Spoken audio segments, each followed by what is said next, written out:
Ok, bueno, les doy la bienvenida a esta segunda clase del curso de análisis de procesos químicos, donde vamos a seguir revisando una materia ah, que es muy necesaria ver, pero no es algo nuevo. ¿Ya? Yo lo único que estoy diciendo acá es darle un enfoque integrador a cosas que ya han visto antes en las distintas asignaturas.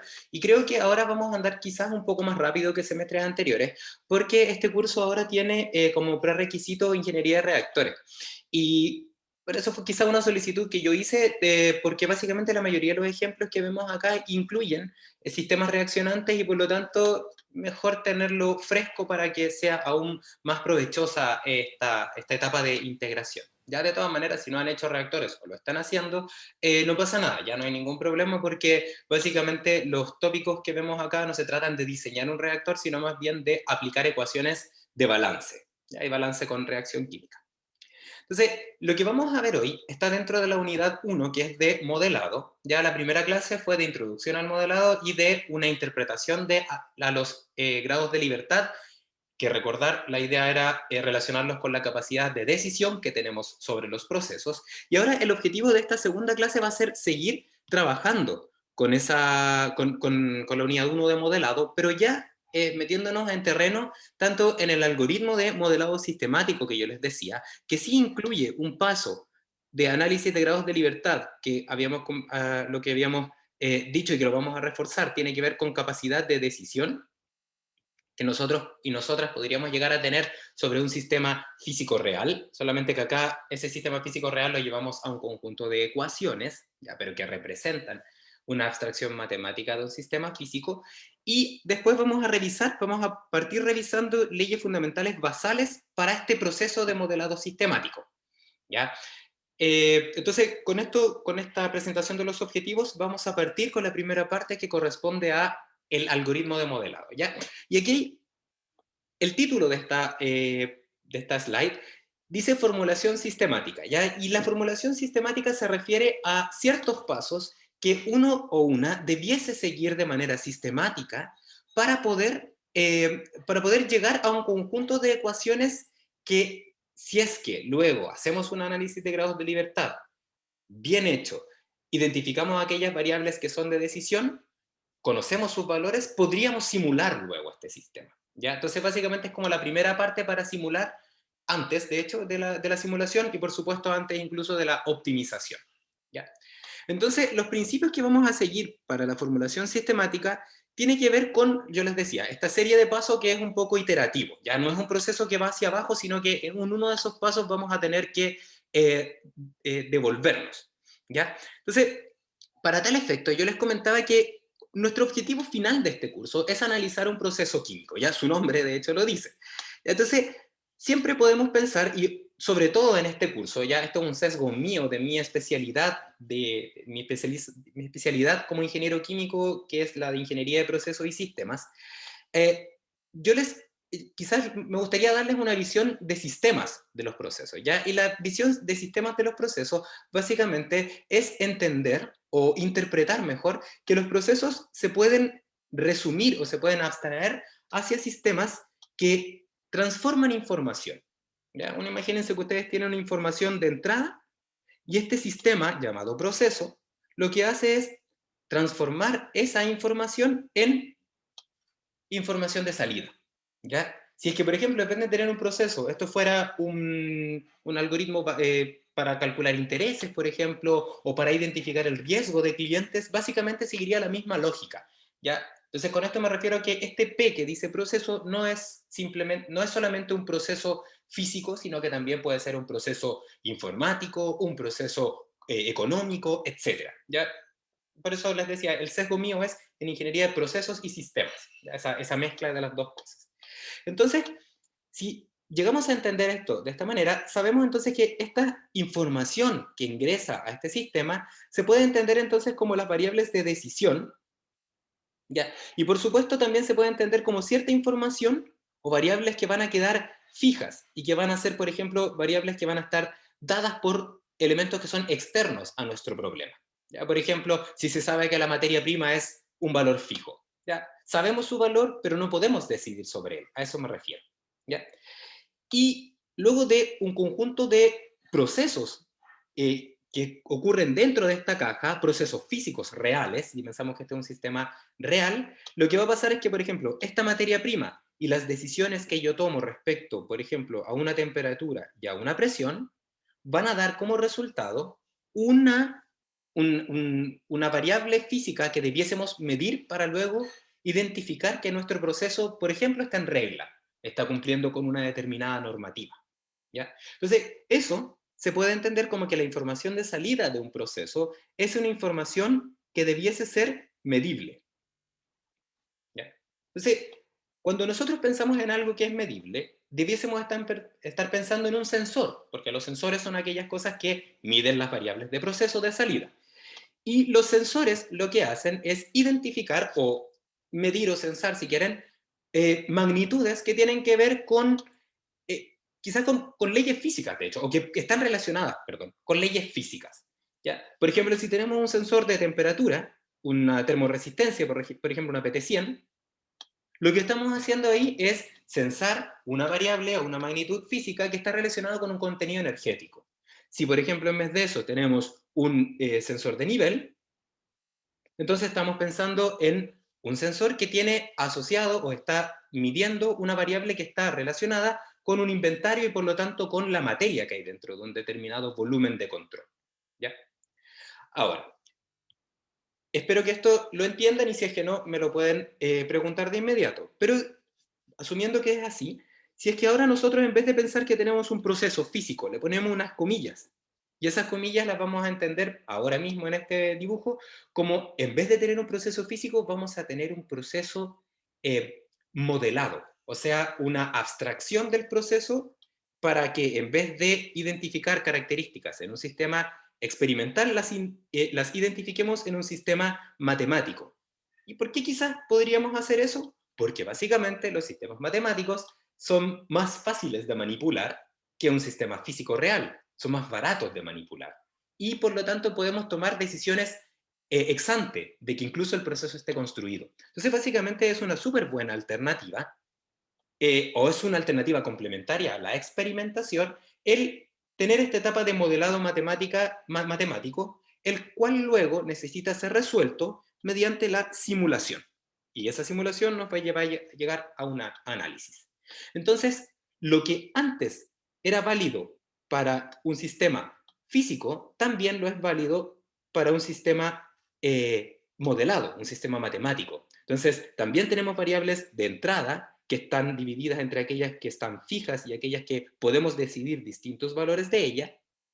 Y también el sistema matemático debiese entregarme información de variables que fuesen medibles. ¿Ya? Y eso es lo clave. ¿Por qué es lo clave? Porque si es que nosotros somos capaces de identificar, ¿ya?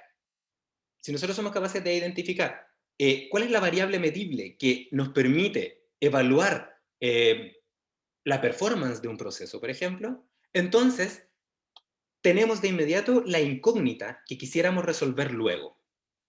Y ese es el punto de partida para la formulación sistemática de los modelos. Identificar en la presentación de nuestro problema cuál es la o las variables que van a permitirme concretar el análisis. ¿Ya? Si pensamos, por ejemplo, en un beneficio económico, quizás el beneficio económico está definido de una manera que uno puede relacionarlo con la concentración de un reactante o de un producto, con, por ejemplo, una determinada presión o un determinado flujo. Entonces ya sabemos que esas son las variables que queremos simular luego. Entonces, eso se llama identificación de las variables problema o las incógnitas, y estas variables incógnitas las vamos a relacionar con los estados. ¿Ya? ¿Qué son las variables de estado? Son aquellas variables que están asociadas a ecuaciones de estado. ¿Cuáles son las ecuaciones de estado que nosotros conocemos? Estas que aparecen acá, las que tienen que ver con que bueno, la definición exacta es aquello que depende solo de la entrada y la salida, pero las podemos llevar a relacionar finalmente con las leyes de conservación. ¿Ya?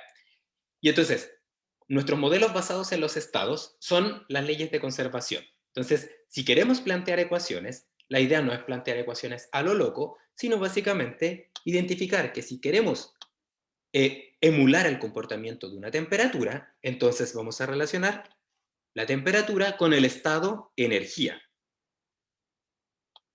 Y ese estado de energía, entonces, con los supuestos que correspondan, que si este sistema es físico, es líquido, es gaseoso, es de dos fases, se puede considerar agitado, no se puede considerar agitado, es dinámico, etcétera, vamos a plantear entonces la ley de conservación asociada a ese estado.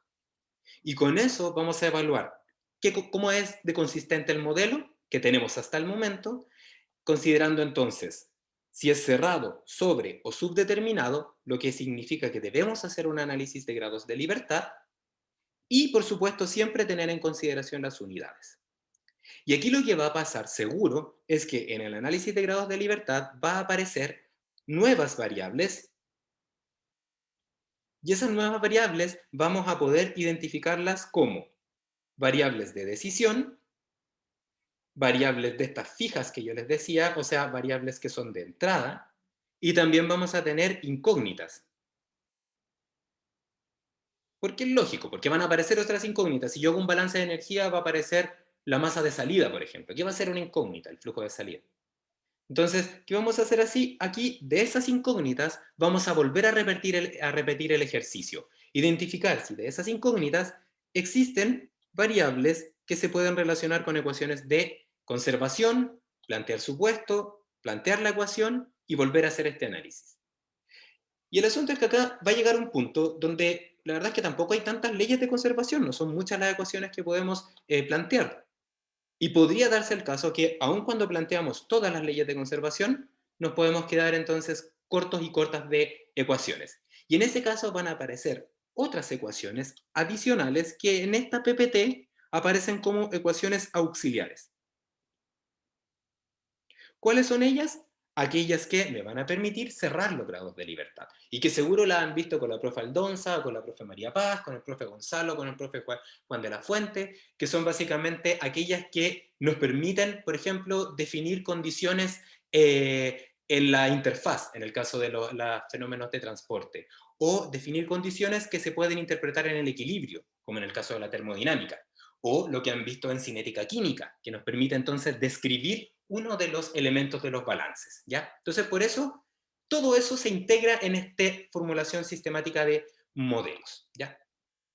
La primera parte del algoritmo de modelado consiste en identificar los estados, y en ingeniería de procesos, ya, en vez de ingeniería química, mejor ingeniería de procesos, dependiendo del objetivo, vamos a identificar los estados, los cuales los podemos clasificar en 4, porque básicamente tenemos 4 conjuntos de leyes conservativas, ¿cierto? No son muchas más. ¿No es cierto? Si, por ejemplo, estamos interesados e interesadas en identificar la presión o la temperatura de un sistema, debiésemos estar pensando seguro en la temperatura, en la energía, en el balance de energía, perdón, y en el caso de la presión, si es que es un gas, también va a aparecer. Porque depende la energía, las mediciones de energía de la presión también del sistema cuando no es un gas ideal. Si estamos interesados e interesadas en identificar volúmenes o niveles y también presión en el caso de los gases, entonces tendremos que tener en consideración que deberíamos plantear el balance de materia total. Concentraciones con todas las posibilidades que esto tiene, presiones parciales, concentración molar, molal, fracciones másicas, volumétricas, etcétera. Debiésemos pensar de inmediato en que deberíamos plantear un balance de materia por componentes y si es que estuviésemos pensando en necesitar determinar o plantear una ecuación que describa la velocidad de un fluido en por ejemplo, un ducto, entonces debiésemos estar pensando en el balance de cantidad de movimiento. Y todo esto que yo les muestro está en esta parte que les remarco acá con esta flecha azul, en el planteamiento de las leyes de conservación. ¿Ya? Entonces, con esto debiésemos tener más o menos claro el algoritmo de modelado, ya que lo vamos a aplicar de aquí en adelante en el curso. O sea, ahora vamos a hacer un repaso de las leyes fundamentales y de ahí en adelante va a ser solo aplicar este algoritmo, que básicamente, recuerden, tiene que ver con una identificación ya de la medida. Ese es el primer paso, eso llevarlo a los estados, eso llevarlo a ecuaciones que debiesen ser de conservación, pero también podrían ser auxiliares, hacer un análisis de consistencia, que consiste en identificar los grados de libertad, y también no olvidarse de las unidades. Y de esta parte es donde nos va a aparecer entonces, del análisis de grados de libertad, probablemente esto que está acá, este loop. ¿Ya? Y este loop tiene que llegar hasta que las ecuaciones que tengo me permiten describir todas las incógnitas y debiesen aparecer también todas las variables de decisión que requiero analizar. Y entonces con esto entonces vendría al final la simulación más el análisis. Y eso corresponde al algoritmo de modelado, ¿ya? Es súper sencillo y la idea es que lo podamos aplicar, ¿ya? La idea de esto es que intentemos llegar al menor número de ecuaciones y que al mismo tiempo seamos capaces de describir nuestro sistema, ¿ya? ¿Tienen dudas? ¿Levantar la mano? ¿No? Súper. Entonces, la primera parte de este curso, esta clase, la siguiente y la subsiguiente, es básicamente un repaso muy sencillo de las leyes fundamentales que ya han visto. ¿Por qué lo hago?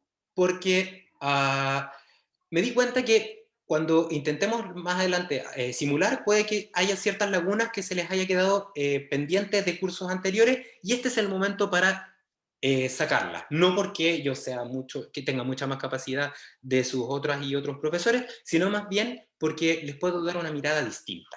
¿Ya? Entonces, si ustedes ya saben esto, súper.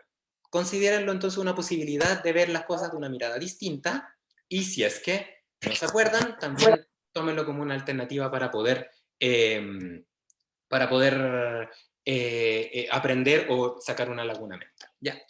Y vamos a partir con la primera, la más sencilla de todas, que es la ecuación de continuidad, o la que nosotros también le llamamos balance de materia total, ¿no es cierto? Que es muy sencilla, y es tan sencilla que solamente tiene 3 términos, ¿no es cierto?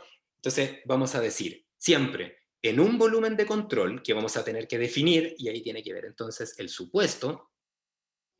¿Por qué es eso?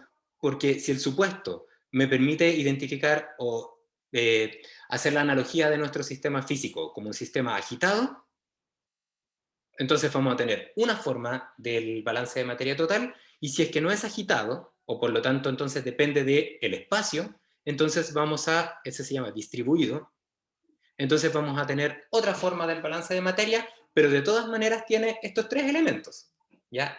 Tiene el flujo de materia que ingresa a este volumen de control, ¿no es cierto? Está in, flujo de entrada, tiene el flujo de salida, out, y tiene lo que pasa dentro del volumen de control, que es la acumulación, ¿no es cierto? Aquí tenemos la acumulación. Y así sería el balance de materia total, el cual debiese estar en unidades de, por ejemplo, sistema internacional, kilogramos por tiempo, ¿no es cierto? Eh, ¿Falta aquí algún término? ¿Qué creen ustedes? La reacción. Ya, Diego, gracias Diego. Diego comenta que falta la reacción. ¿Dónde iría la reacción? ¿Iría en la parte de la acumulación o en la...? Bueno, depende igual, pues si uno le puede cambiar el signo, ¿no es cierto? Ya, entonces aquí podríamos poner la reacción. Ya, ¿y qué opinan ustedes, el resto? ¿Creen, todas y todos, están de acuerdo con esto de que falta la reacción? ¿O depende? Pero es que la reacción no puede generar masa. Ya, ahí hay gracias Luca. Ahí justamente hay un tema, porque Diego hace el comentario de que falta el término de reacción o de generación, y Lucas dice, pero la reacción no puede generar masa. Y efectivamente eso es así, masa total, porque sí puede generar masa de un componente en particular, ¿no es cierto? Entonces acá el término de reacción química no debiese aparecer siempre y cuando este balance de materia total esté en unidades másicas, ¿no es cierto? Porque la masa total se va a mantener. O sea, la masa, no sé, 100 kilos de A se van a transformar en otra cosa, pero esa otra cosa tienen que ser 100 kilos también, ¿no es cierto? Pero si por otro lado, por alguna razón, planteamos un balance de materia total en base molar, o sea, en kilomol por tiempo, en ese caso, quizás si es que hay reacción química y hay cambio de moles entre los reactantes y los productos, ahí podría ser que podría estar ese elemento reaccionante, y que generalmente en reactores creo que les ponen como un delta, creo que le ponen un delta moles, ¿ya? Más multiplicado por un avance de una reacción, ¿ya? Yo, ¿qué les recomiendo? opinión de una persona que trabaja muchísimo con modelos como base para hacer los desarrollos. ¿Ya? De ser posible, nunca plantear el balance de materia total en base molar, a menos que, por ejemplo, tengamos quizás una situación en la cual plantearlo en masa implica muchos términos que hacen que se pueda indeterminar las ecuaciones, ya que lo vamos a ver a medida que vayamos avanzando. Pero de usar el balance de materia total, la idea sería intentar usarlo en base máxima. ¿Ya? ¿Cuántas ecuaciones de balance de materia total puedo plantear por volumen de control? Una, dos, una, ¿cierto? Una ecuación. ¿Y eso qué implica? Que la variable relacionada con la materia total es un escalar. ¿Ya? ¿Y por qué es importante esto? Porque, como yo les comentaba, las cosas que vamos a ver acá las vamos a ver desde una perspectiva siempre vectorial o matricial. Porque MATLAB, cuando lo vamos a implementar, la mat de MATLAB significa matriz. ¿Ya?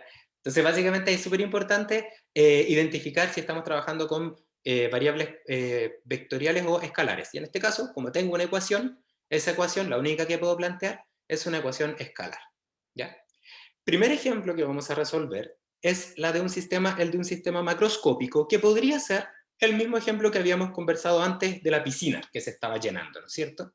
Que tenemos en este caso un sistema, un estanque, por ejemplo, un estanque de tormenta, que se llaman estos estanques, que lo que hacen es absorber el aumento de flujo, por ejemplo, producto de una lluvia, teniendo un volumen de agua, de tal manera de que este volumen de agua, este gran aumento de caudal producto de una lluvia fuerte, no afecte a la planta depuradora de agua, ¿ya? Entonces, básicamente podría ser ese el caso, y nos interesa identificar cómo cambia el volumen o la altura del estanque en función del tiempo, para un cambio en el flujo de entrada.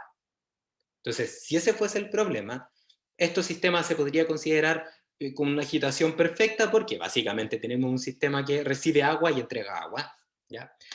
Y que tiene una determinada densidad, un líquido, por ejemplo, ¿ya? Y básicamente nos permite, debemos entonces plantear la ecuación o las ecuaciones que permitan describir esto. Entonces, como tenemos que describir la altura está relacionada con el volumen, ¿no es cierto? Y el volumen finalmente va a estar relacionado con la masa total.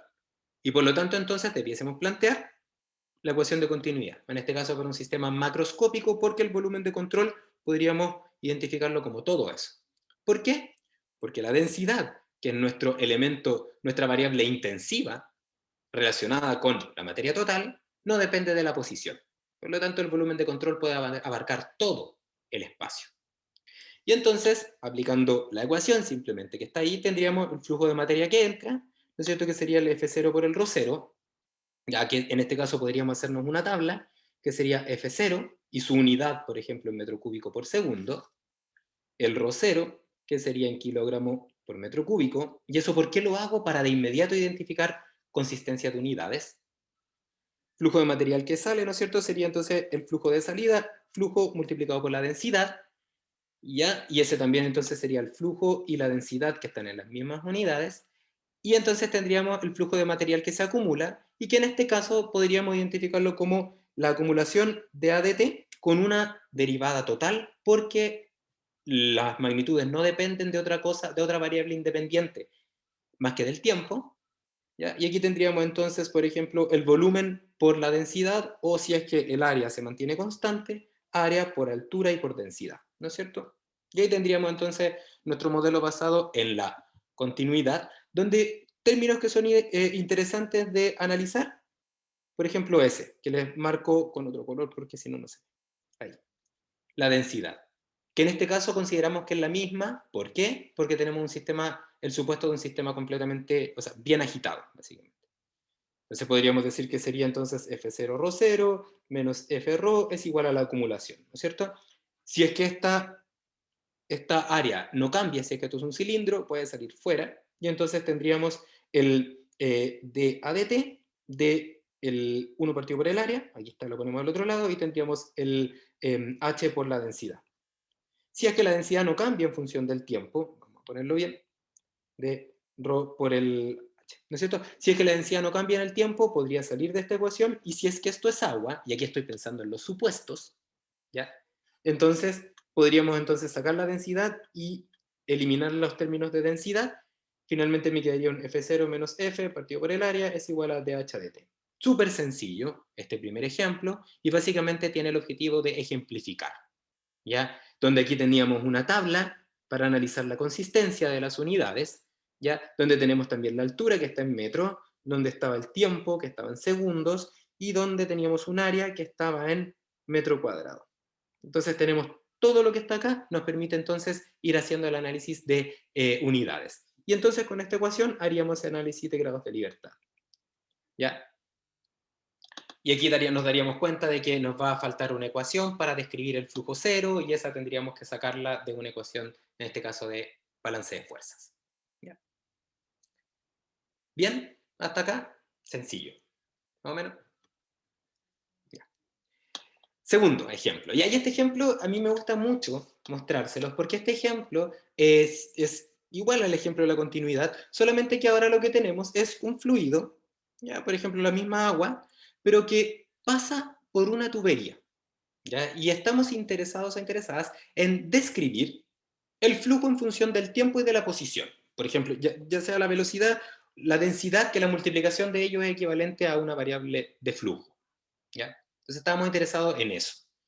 Entonces ahora vamos a decir que debido a las características de nuestro sistema, tanto la velocidad, que es la variable intensidad asociada a la cantidad de movimiento, como la densidad, que es la variable intensiva asociada a la materia total, cambian en función del tiempo y de la posición, ¿ya? Entonces, si vemos la densidad como en un gráfico, eso sería equivalente entonces a que la densidad va a cambiar en función de la posición en esta tubería, y también en función del tiempo. Entonces, así sería nuestra densidad, ¿no es cierto? Esa sería la solución de la simulación que podríamos llegar a hacer, una vez que planteáramos todas las ecuaciones. Entonces tendríamos que plantear el balance, y acá vamos a borrar un momento esto que está acá, porque me interesa solamente la parte en Z. Tendríamos que plantear nuestro balance de materia total, pero ahora en un volumen de control, y como este sistema es un volumen de como este sistema, la variable que vamos a describir, densidad, depende de la posición, entonces debiésemos definir un volumen de control de tal forma de que intentar abarcar la menor posición posible, porque va a cambiar en función de la posición. Entonces, si esta es nuestra representación gráfica de la densidad, entonces, si esto corresponde al largo completo de la tubería, entonces tendríamos que dividir la tubería en un tamaño chiquitito. ¿De qué dimensión? Por ejemplo, de dimensión dz, ¿ya? Que correspondería a este que está acá, ¿ya? Y ese dz entonces nos va a permitir entonces describir nuestra densidad, nuestra variación de la densidad en función de z, que sería equivalente, un zoom más grande todavía, a esto que está acá, que se los voy a marcar ahí con rojo. Vamos a hacer ahora el zoom out, y ahora está eso que está en rojo, representa la variación de la densidad en ese pedacito de tubería, ¿ya? Entonces, si planteamos nuestro balance de materia por componentes, tenemos que plantearlo en nuestro volumen de control, que correspondería, por ejemplo, a este pedacito de moneda que está ahí, esa como especie de moneda que está ahí, que tiene un ancho de dz. Y desde el punto de vista de la posición, esa moneda parte en una coordenada, por ejemplo, z, y termina en una coordenada z más dz, porque ese es el ancho, ¿cierto?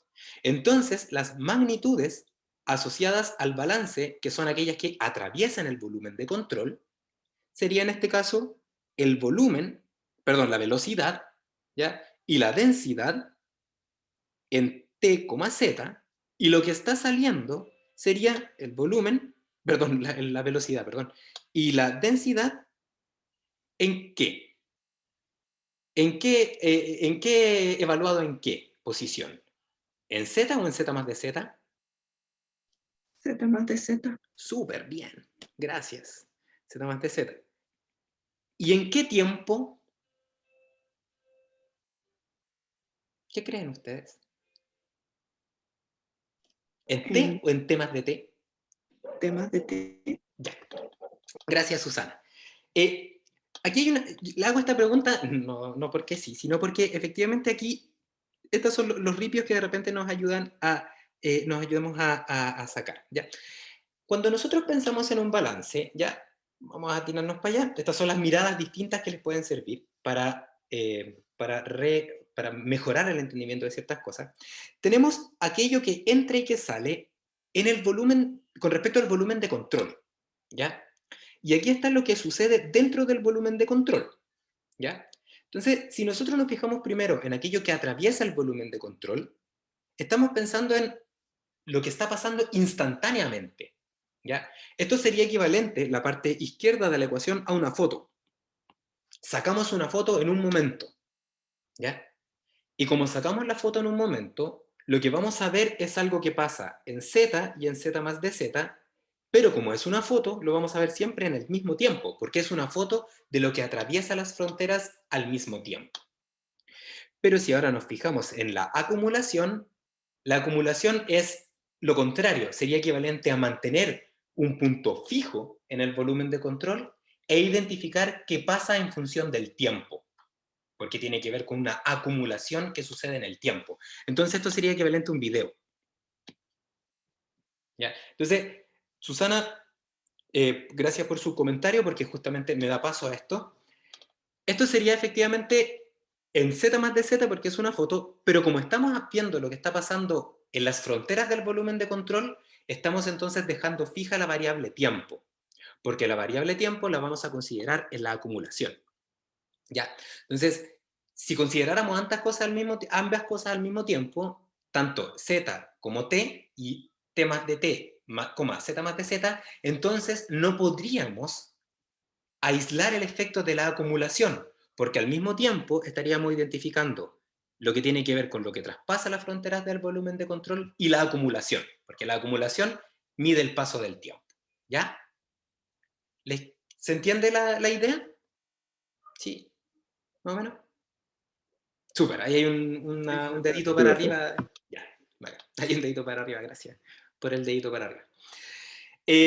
Ok, súper. Entonces, con eso entonces en mente, tendríamos que hacer el balance, y el balance de un sistema microscópico, y esto es algo que va a quedar entre nosotras y nosotros, estamos grabando eso sí, pero no importa, al final lo vemos nosotros nomás.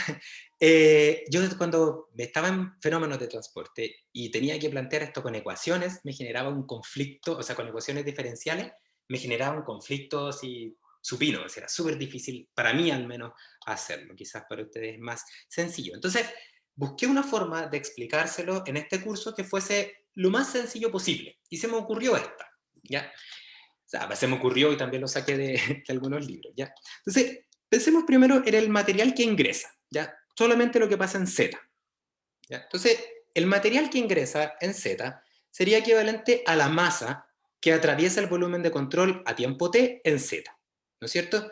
Y el flujo másico sería básicamente flujo volumétrico por la densidad, y si es que esto tiene un área fija, ¿ya? O no, puede no ser fija, eso sería equivalente a un área por una velocidad y por una densidad, ¿no es cierto? Ahí estaría, si hago el análisis de unidades, que me lo voy a saltar ahora porque es lo mismo que antes, eso sería, y esto estaría evaluado en T, Z, perdón, vamos a ponerlo así, T, Z. ¿Sí? Ese sería el flujo material que ingresa.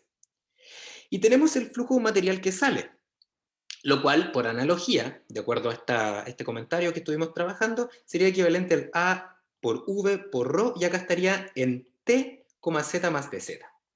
¿Cierto que sí? Sí. Ya, y aquí el asunto es el siguiente, porque tenemos algo que pasa en Z y algo que pasa en Z más de Z. ¿Ya? Entonces, a mí esto, como les decía, en fenómenos me generaban colapso. ¿Ya? Entonces, porque decía, pero ¿dónde aparece el de Z al final? ¿De dónde aparece esta derivada que aparece de repente mágicamente en los libros de fenómenos? Y como mi sesgo es matemático, al final lo entendí de esta forma, y espero que ustedes lo entiendan también de una perspectiva matemática, y esta también es geométrica al mismo tiempo, o sea, analítica y geométrica. Esta línea completa que está acá representa la dependencia de la densidad, y si es que a esto, si quieren, le podemos poner, para que sea igual a lo que estamos haciendo, por el área por la velocidad. en función de la posición y del tiempo. Pero la línea esta, la que estoy marcando acá, corresponde a solamente cómo cambia con la posición manteniendo el tiempo fijo. ¿Ya? Entonces, yo no tengo idea cómo es la forma de esto. Yo no sé cómo será ρ por A y por B en función de z. No tengo idea cuál es la ecuación. No sé si es A por z más B por z cuadrado, por ejemplo. No tengo idea si es eso. Ni idea. De hecho, eso es lo que voy a llegar a obtener cuando simule. Pero sí sé algo. Sé que, independientemente de cuál es la función que describe esto, si yo hago un análisis en un pedacito muy chiquitito, de tamaño de z, esto es una línea. ¿Según quién? Según Taylor. Y yo al señor Taylor le creo. Y le vamos a creer durante todo este curso. ¿Ya? Y como es una línea, según lo que dice el señor Taylor, entonces lo que tendríamos que hacer quizás es, en vez de ser tan ambiciosa y ambicioso y obtener una representación completa de esa dependencia en Z, quizás podríamos enfocarnos simplemente en esta línea. Y esa línea, si por ejemplo esto le ponemos F, para que sea más fácil, ¿ya? Esa línea tiene una forma que es bastante sencilla, ¿no es cierto? Porque si por ejemplo esto está en Z y esto está en Z más dz, entonces esa línea sería F en Z más dz, va a ser igual en AF evaluado en Z, por supuesto todo esto es con T constante, perdón, ahí va más qué cosa, más cómo cambia en función de Z. ¿Y eso cómo sería? El cambio en función de Z, de F, y aquí entonces, ¿se acuerdan de Taylor que uno debiese poner el delta? Y ese delta sería Z más dz menos Z. Ese sería el delta que iría multiplicando ahí. ¿No es cierto? Si queremos lo vamos a mover para que quede más ordenadito. Ponemos para allá. Ahí sí. ¿No es cierto? Entonces, ahí sí sería la expansión de Taylor. Donde si observan, se nos van estos términos, el z se nos va ahí, y finalmente esa expresión queda así, por dz. Y esa expresión es siempre válida. Lo único que hay que hacer es definir un z chiquitito. ¿En qué posición? Esto sería en posición z, t. Entonces, si eso es así, entonces en vez de escribir las cosas en z más dz, podríamos hacerla, pero no en z más dz, sino que lo podríamos hacer en z solamente, dejar todo así. Y entonces esto sería a por v y por ρ, en t, z, más cómo cambia eso en función de z. De a de z, de a v ρ por dz. Y eso por supuesto también en t, z. ¿Ya? Y básicamente con eso ya me olvido del más dz, porque no aparece nunca más. ¿Ya? Y de hecho, ahora lo que podemos hacer es decir, ¿y cómo sería la forma de la acumulación? Para el flujo que se acumula, del material que se acumula, podemos decir ahora, esto es tan pequeñito, el dz es tan pequeñito, que lo que podemos asumir es que las propiedades que están acá adentro son simplemente en z, porque la variación es mínima. Entonces, ¿qué hacemos ahí? Entonces decimos que la variación ahora en función del tiempo, ¿ya? Que sería una parcial en función del tiempo, sería en función de, ahora lo que pasa dentro del volumen de control, que sería la densidad por el área y por el dz, porque de esa manera nos daría entonces el volumen diferencial multiplicado por la densidad. ¿Ya? Y ahí tendríamos entonces la ecuación, el modelo de continuidad, donde tendríamos que hacer las restas correspondientes, y básicamente reemplazando aparecería la ecuación de continuidad. ¿Ya? Y eso se ve así, como el que está acá. Este está más ordenado. Entonces tenemos, fíjense que acá ya no aparece en z, t o en z más dz, t porque saqué la parte del dz que me molestaba. ¿Ya? Entonces, si uno hace la resta, aquí aparece un signo menos, ¿no es cierto? Se van a ir estos dos términos. Si es que el área no cambia, va a salir. El área no cambia, va a salir. El dz también puede salir. Se me van a ir los términos del dz y entonces queda una ecuación como esa, que es la ecuación clásica de continuidad. ¿Ya? Y ahí tendríamos entonces que hacer el análisis de grados de libertad y todo el etcétera asociado a el algoritmo de modelado. ¿Ya? Y esta interpretación que yo les muestro, geométrica, analítica, si quieren, matemática, de esto se puede aplicar para cualquier balance aplicado a un sistema microscópico. Lo vamos a ver en los siguientes ejemplos, ¿ya? Pero antes de seguir avanzando, quisiera saber si comprendieron esta parte, si les queda claro cómo podemos enfrentarnos planteando una ecuación de entrada, salida, acumulación a un sistema microscópico. ¿Se entiende? Porque también les podría decir, esto está en el BERT o en el Welty, pero estaría en contra de mí mismo, porque yo soy pésimo memorizando. Entonces prefiero siempre deducir las cosas. Y la forma más sencilla de deducirlas es recordar lo menos posible y aplicar lo más posible. ¿Ya? Pero eso es mi forma de verlo. ¿Ya? Asumo que sí, que se entiende, que no hay dudas al respecto. Súper. Gracias. Ahí nuevamente la manito. ¿Quién me pone Profe, esa manito? profe. Dígame, Hola, perdón. Javier. Yo Cuéntame. yo no entendí algo. Dígame. No entiendo cómo lo hizo, como para sacar los zetas, cómo logró que los zetas desaparecieran. No me quedó claro para nada. Perdona Javier, ¿a qué te refieres con sacar los zetas? En la anterior Sí, diapositiva, sí. Uh-huh, logró que en esta diapositiva tiene puesto sí. que la altura, o sea, perdón, el área ¿El área? Uh-huh. ¿La velocidad y por la densidad? está dependiendo de z, ¿cierto? Sí, sí.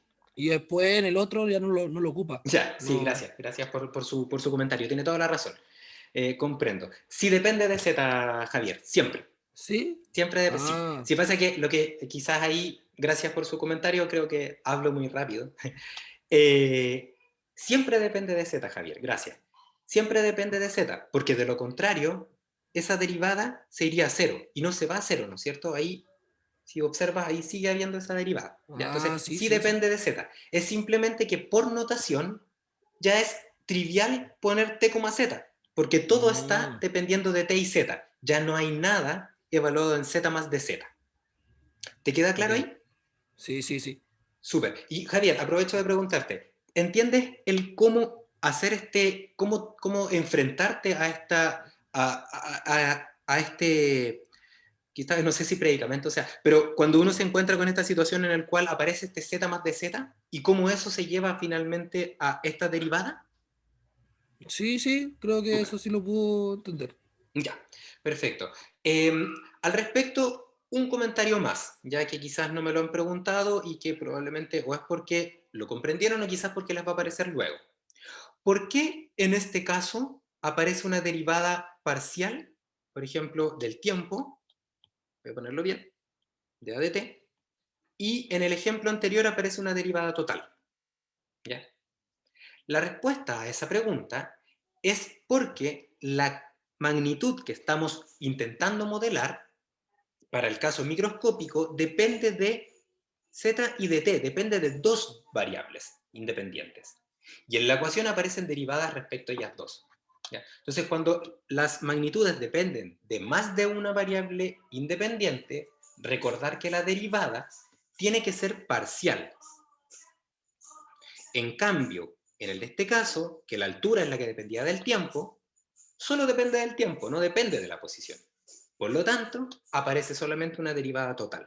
¿Ya? Eso es un recordatorio quizás a lo que ustedes han visto en otras asignaturas, sobre todo en matemáticas. ¿Ya? Entonces, de esa manera lo podemos sacar del BERT o, por supuesto, podemos aplicar entra, sale, acumulación y Taylor, punto. ¿Ya? Ya.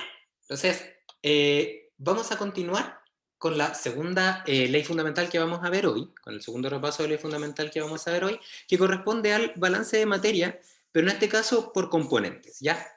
Y de hecho es súper importante cuando tenemos sistemas con mezcla, cuando tenemos reacción química, cuando tenemos una transferencia de un componente a otro de manera selectiva, por ejemplo, cuando estamos limpiando un determinado contaminante o concentrando otro. ¿Ya? Entonces, en ese caso debiésemos, si queremos describir concentraciones, debiésemos pensar en plantear el balance de materia por componente. Y aquí sí que ustedes tenían toda la razón, ¿ya?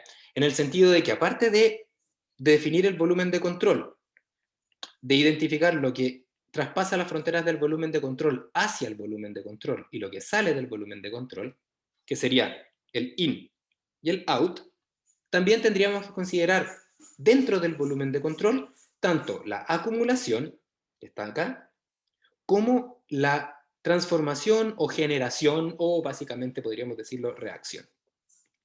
La cual no necesariamente es química, también puede ser biológica, puede ser una transformación, una transferencia física de una fase a otra, ¿ya?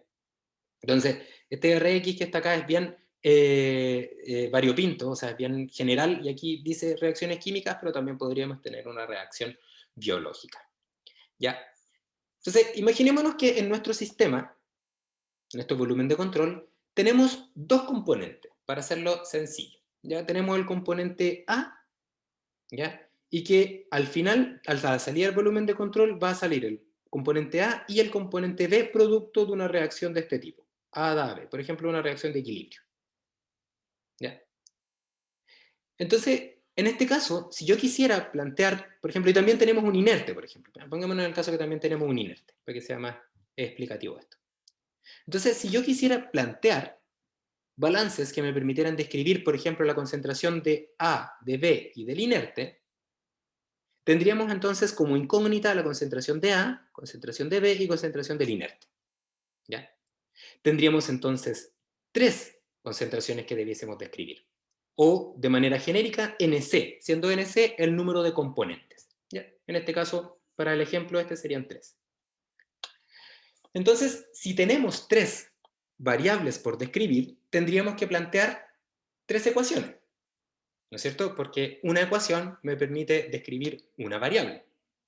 ¿Ya? Entonces, eso implica, primero, que el balance de materia por componente se puede plantear no solo por volumen de control a cada componente. ¿No es cierto? En este caso podríamos plantearlo al componente A, al componente B y al componente inerte. ¿No es cierto? Entonces, lo primero que debiésemos sacar en limpio de eso es que esta ecuación es una ecuación que describe una magnitud vectorial, porque la concentración, así con negrita, con los vectores generalmente se describen con negrita, está compuesto, por ejemplo, por 3 dimensiones, con concentración de A, B y del inerte, sería entonces 3 escalares en 3 dimensiones, ¿ya? Por lo tanto, esto sería una ecuación que sería una ecuación vectorial. Ahí lo vamos a poner acá. Ya, eso es lo primero. ¿Ya? A diferencia de la ecuación de balance de materia total, que sería una ecuación escalar. ¿Ya? Cada una de estas ecuaciones tiene unidades de masa o materia del componente I, al cual estoy planteando el balance en función del tiempo, el cual se puede interpretar con masa o se puede interpretar en base molar del componente correspondiente, ¿no es cierto? Y acá aparece en esta flechita morada una inocente pero muy importante pregunta. ¿Ya? Y dice, como nosotros al final tenemos que plantear tantas ecuaciones como variables tengamos, la pregunta que podemos hacernos acá es, ¿cuántos balances de materia por componente yo puedo plantear por volumen de control cuando tengo NC componentes? ¿Cuántos creen ustedes? Si tengo 3 componentes, ¿cuántos balances de materia podría plantear yo por componente? 2 por componente y el total. O los 3 por componente y sin total. Bien, Lucas, súper bien. Gracias. Efectivamente, como dice Lucas, depende, esta pregunta tiene una respuesta dependiente. Y esa respuesta dependiente es con qué estoy acompañando, básicamente, estas ecuaciones de balance de materia por componente. Porque yo, en la práctica, sí puedo plantear 3 balances de materia por componente. ¿Ya? ¿Y eso qué implicaría? Que tendría una ecuación por cada composición. ¿Ya? Entonces uno dice, y eso implica que existen ecuaciones que son LD, linealmente dependientes. No. ¿Ya? Entonces, para ejemplificar esto que Lucas comenta, les voy a mostrar lo siguiente, fíjense. Voy a añadir una página después. Así. Ya, entonces tenemos este mismo sistema, ¿ya? Que tiene un flujo de entrada, ¿ya? Que tiene un flujo de salida, el cual puede cambiar y que de hecho va a cambiar, para nuestro ejemplo, componente A y B, ¿ya? Y por lo tanto acá va a salir A y B, ¿ya? Queremos describir entonces la composición de la salida, las características de la salida, por ejemplo, esto va a ser nuestras incógnitas, y conocemos la entrada. Entonces, si para este proceso con reacción química, ya planteamos los balances, entonces podríamos plantear los balances de materia por componente, porque tenemos que describir la concentración de A y B a la salida. Entonces tendríamos balance de materia por componente A, ¿no es cierto? Que sería el flujo de in, sea in, menos F out, sea out, más menos la reacción de A, vamos a ponerlo así simplemente, es igual, saquémonos la acumulación por un momento, 0. ¿Ya? Podríamos hacer lo mismo para el balance de materia por componente AB. F in, CB in, menos F out, CB out, más menos la reacción de B, que uno puede sacar una relación luego, así que lo vamos a poner así también. Y si hiciéramos un análisis de grados de libertad, ¿ya? Y para eso me van a permitir ustedes que esto no lo voy a considerar dentro del análisis de grados de libertad, porque yo sé que eso lo voy a sacar luego, por ejemplo, de una expresión tipo Arrhenius, más la cinética. Así que lo vamos a dejar como que lo conocemos, ¿ya? Entonces, si me fijo en este sistema y solamente analizo los grados de libertad asociados a lo que está en la llave, me daría cuenta que tengo las condiciones de entrada que las conozco, ¿no es cierto? Y tengo las condiciones de salida que no las conozco. Y entonces, si observan, yo voy a tener acá 3 variables desconocidas y 3 variables que son conocidas, ya sea porque las decido yo o porque son fijas. Y tengo 2 ecuaciones. Por lo tanto, tengo grados de libertad 1. ¿No es cierto? Y ese grado de libertad 1, si ustedes recuerdan, habíamos dicho que tenía una variable.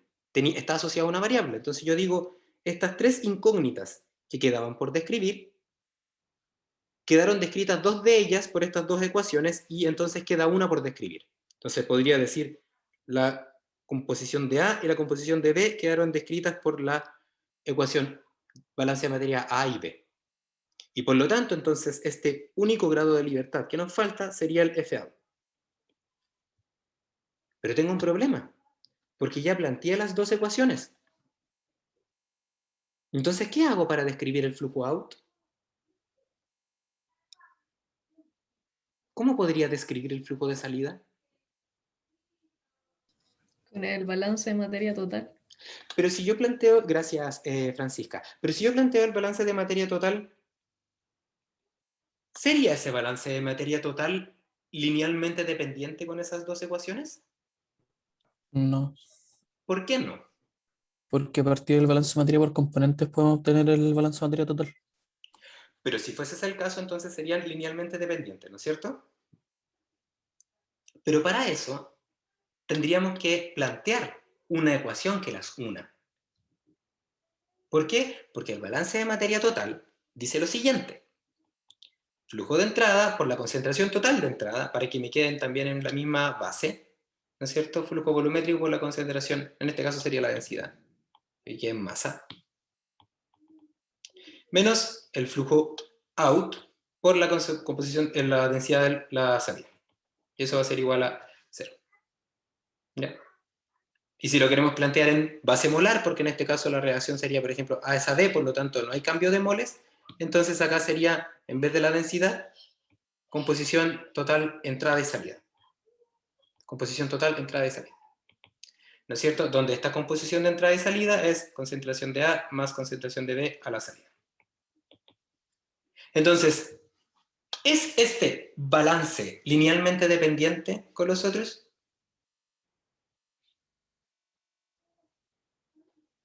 La respuesta es no. ¿Ya?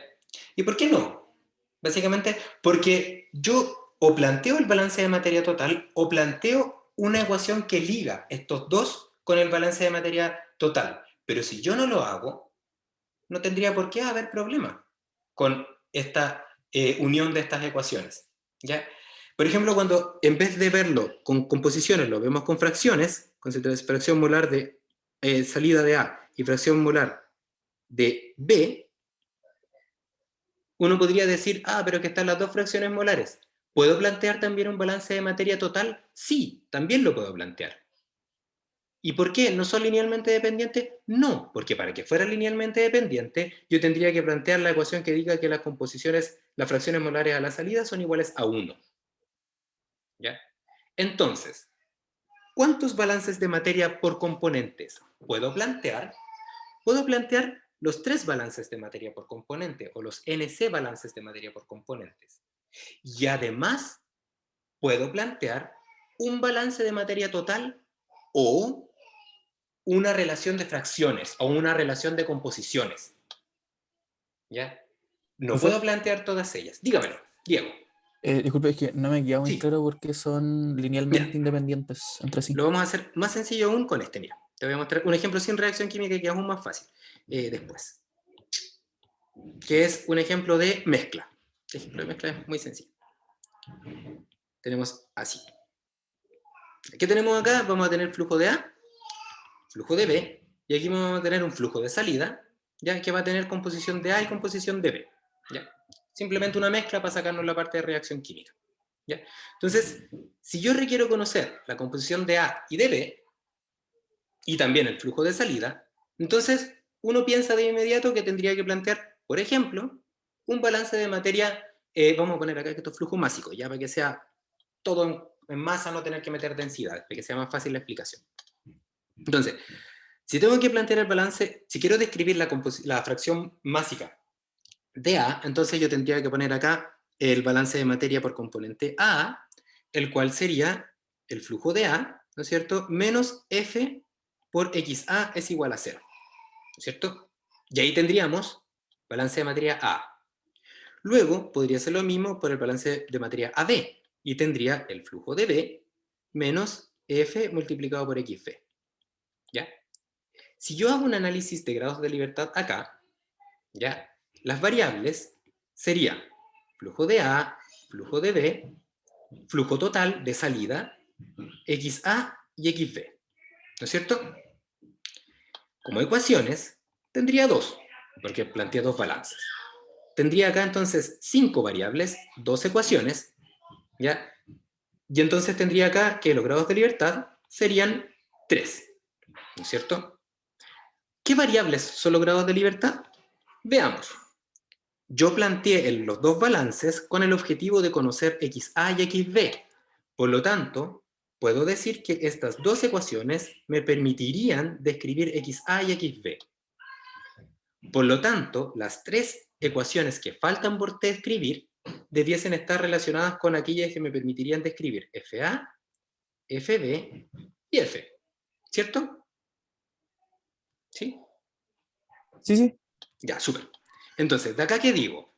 Leo el problema y, por ejemplo, me doy cuenta de que yo puedo manipular estas 2 variables y es decisión mía su valor. Por lo tanto, yo tengo que dato o variable de decisión van a ser los 2, FA y FB. Por lo tanto, me quedan grados de libertad 1. ¿Cuál sería el flujo de salida? ¿Puedo plantear un balance de materia total para ese flujo de salida? Ahí sí, sí se puede. Sería el balance de materia Siempre se total puede, entre sí. FA y FB. Sí, efectivamente, siempre.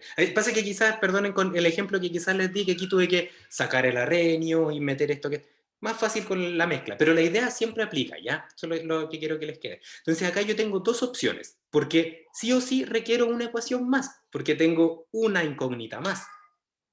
Entonces, una opción es plantear el balance total. FA más FB es menos F es igual a 0. O con un acento porque son excluyentes, ya con un acento, ese acento se me fue, con tilde, o la suma de las fracciones molares, perdón, sí, XA más XB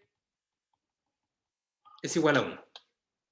No puedo plantear las 4 ecuaciones, porque ahí sí que tengo una linealidad, ahora sí que tengo una dependencia, pero sí puedo plantear una ecuación más aparte de las 2 ecuaciones, aparte de las NC ecuaciones de balance de materia por componentes.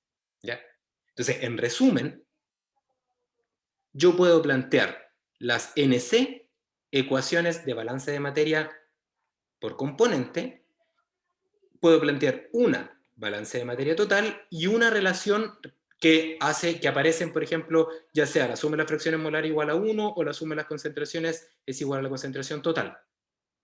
¿Ya? Entonces de acá tengo que elegir NC más 1 de ellas. Entonces si yo, por ejemplo, planteo estas dos conjuntos, entonces no puedo plantear ese. Si es que yo, por otro lado, planteo este y este conjunto, entonces no puedo plantear ese. ¿Ya? ¿Por qué? Porque ahí sí que aparece la dependencia. ¿Ya? ¿Y por qué les comento esto? Porque todos sabemos que la suma de las fracciones molares es igual a 1, excepto el computador. El computador no lo sabe. ¿Ya? Entonces, tenemos la libertad, cuando resolvemos un sistema de ecuaciones en un computador, de decidir esto. ¿Ya? Entonces, si quieren verlo ahora desde la perspectiva como clásica de la definición de dependencia lineal o no lineal, consideremos esto. Esta selección que yo hice. No son LD entre ellas. ¿Por qué? Porque para que fuesen LD, la combinación, por ejemplo, de dos de ellas me permitiría obtener la tercera. Y si ustedes ven, si yo sumo estas dos, me va a quedar, voy a hacerlo con azul para que se vea la diferencia, me va a quedar FA más FB, ¿ya? Menos FXA más XB, y eso es igual a 0. Y esta ecuación azul no es igual a esa ecuación negra. ¿Por qué? Porque para que fueran igual, tendría que plantear aparte la relación que dice que XA más XB es igual a 1. Pero mientras yo no la plantee, no son LD. ¿Se entiende la idea? Sí, profe. Sí, profe. Ahí sí. Ya, bacán. Súper. Y acá, entonces, por supuesto, aquí, como les decía, aquí no se trata de ser, de seguir esto al pie de la letra, porque esto depende del problema, ¿ya? Yo me pongo en el caso que este es el máximo de ecuaciones que uno podría plantear y que son LI, ¿ya? Por ejemplo, ¿cuándo planteo esto? Cuando tengo que conocer todas las composiciones y el flujo. Pero, por ejemplo, si el flujo es conocido porque, por ejemplo, se mantiene constante, no es necesario plantearlo. Plantearíamos, ese más 1 estaría de sobra. ¿Ya? Este es el caso donde menos conocemos. Ya. Entonces, con esto, que es lo principal, porque estos son los baches que, como les decía, yo intento sacar, voy a hacer, en este poquito tiempo que me queda, 2 ejemplos. ¿Ya? Pero me voy a saltar este porque este es muy sencillo. ¿Ya? Y me voy a ir directamente a este ejemplo, pero cuando tenemos dos reacciones irreversibles, por ejemplo, en serie, como estas que están acá. ¿Ya? Y yo quiero plantear el balance de materia por componente para describir la concentración de A o de B. De B más fácil, vamos a hacerlo de B. Entonces tendríamos que ver cómo entra B, estaría B, cómo sale B, que sería flujo por concentración, cómo se acumula B en este sistema perfectamente agitado. Y aquí en la transformación química es donde me quiero detener un segundo. ¿Ya? Porque aquí también de repente nos quedamos medio pegados y pegadas, porque de repente nos cuesta por estos ritios que nos van quedando, ¿ya? Que está bien que queden porque estamos estudiando, estamos aprendiendo. Entonces, la transformación química es algo que primero podemos decir que ocurre dentro del volumen de control. También podemos decir que es proporcional a la dimensión del volumen de control. Esas dos cosas son súper importantes. Y entonces, tomando eso en cuenta, ya lo que tendríamos que hacer es identificar la transformación química que ocurre en cada uno de los componentes considerando todas las reacciones que lo involucran. En este caso tenemos dos, la reacción 1 y la reacción 2.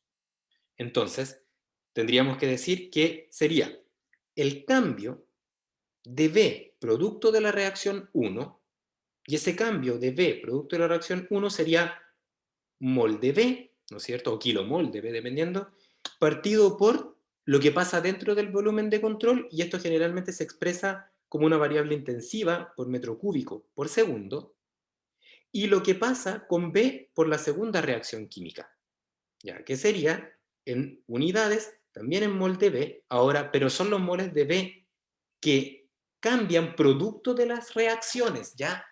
lo voy a repetir de nuevo.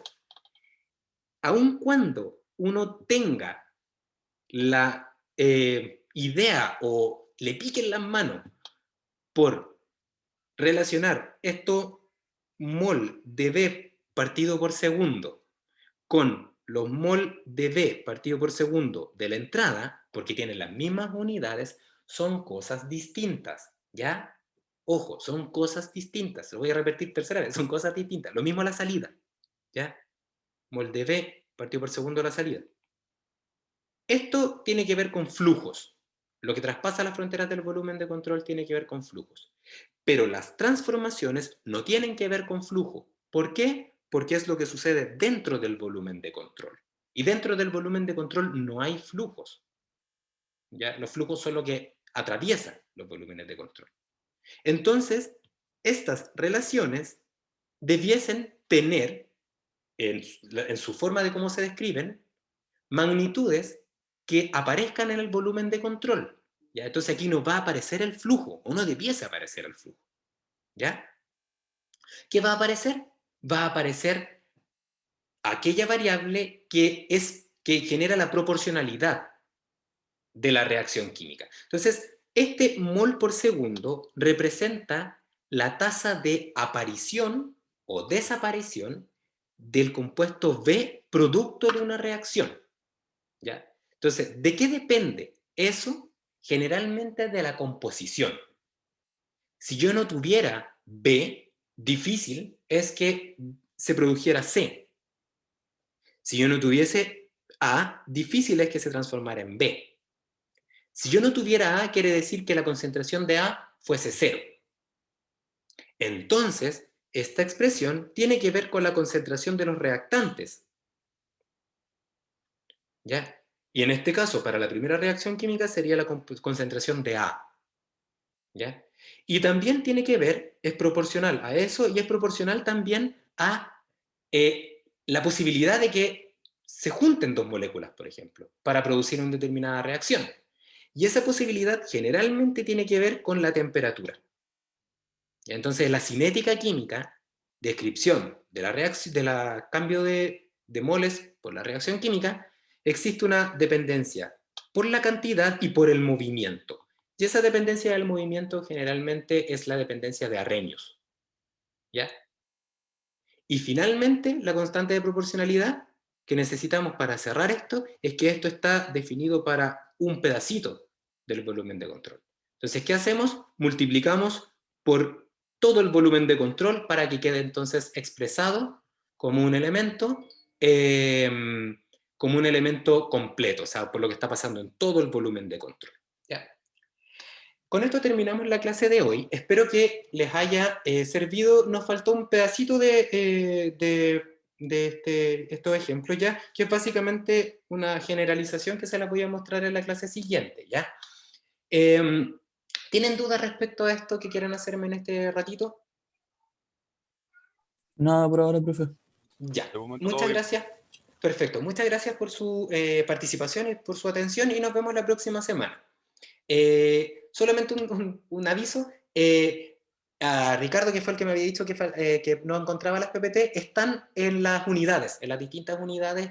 Unidad 1 y unidad 2 ya subí las PPT. Y está también el cronograma del curso, para que lo puedan ir siguiendo con las clases. Ya, Muchas gracias, profe. ya, que les vaya muy bien, que tengan buen fin de. Igualmente, que Profe. esté Chao, bien. profe. Chao, Gracias. profe, cuídese. Chao, Chao, profe. profe. ¿Esté bien? Profe, ¿Con quién estoy? Susana, cuéntame. Susana, le quería consultar con respecto a unas guías que ¿Ya? subieron de la ayudantía. Eso se subieron las guías, pero no se subió video, ¿cierto? Porque traté de Es buscarlo y no que, lo encontré. sí, la guía la subí yo y está solamente el material. Ya los videos de las ayudantías las van a ir subiendo los ayudantes el día de la ayudantía. Por ejemplo, la guía de MATLAB, que dice Introducción a MATLAB, creo que es, el video se va a subir el próximo miércoles. ¿Ya? Pero si tú quieres comenzar a trabajar con ella, está disponible ya el PDF, ¿ya? Porque esas guías las hice yo cuando diseñé este curso. Entonces son guías que uno las puede ir siguiendo, sobre todo esa. O sea, si tú quieres puedes descargarla, ya sea imprimirla o leerla desde el mismo computador, y vas a ir viendo paso a paso cómo enfrentarte a MATLAB. Ah, ya Pero de entiendo. todas maneras, luego el miércoles el ayudante, que creo que es Felipe Moreno, el que le toca el miércoles, él va a subir un video explicándolo y el viernes va a responder las dudas que les aparezcan. Ah, ya, entiendo. Ya, Vale, gracias. dale, chao.